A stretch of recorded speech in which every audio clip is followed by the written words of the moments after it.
চোপড়া কাণ্ডে বুধবার রাতে আরও দুজনকে গ্রেপ্তার করেছে পুলিশ। পুলিশ জানিয়েছে ধৃত আব্দুল রফ ও তাহেরুল ইসলাম লক্ষ্মীপুর এলাকার বাসিন্দা। ধৃতদের আজ কোর্টে তোলা হলো।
কোনগুলো নিজের গুলো আব্দুল আপনার কি হয়?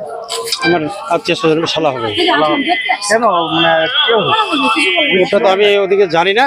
তাছাড়া আমি আমাদের বাড়ি হলো হুলসিয়া বসি। ও কি ছিল ঘটনাস্থলে? না, ছিল না মনে হয়। আমি দেখতেই বলতে পারবো না ছিল কিনা। তাই এই ঘটনায় তো অ্যারেস্ট করেছে পুলিশ। কেমন করে বলবো স্যার? যেটা না জানে বলতে পারবো আমি। মানে এখন কি আমার বাড়িতে হিসাব কি ছিল? আপনার ভাই কি ছিল ওখানটায়? ওখানে ছিল ওদিকে? না হ্যাঁ না ছিল না তো আবার কেন ধরলো পুলিশ? কোনগুলো নিজের গুলো না আমি বলতে পারছি না কেন ধরলো কি কারণে ধরলো?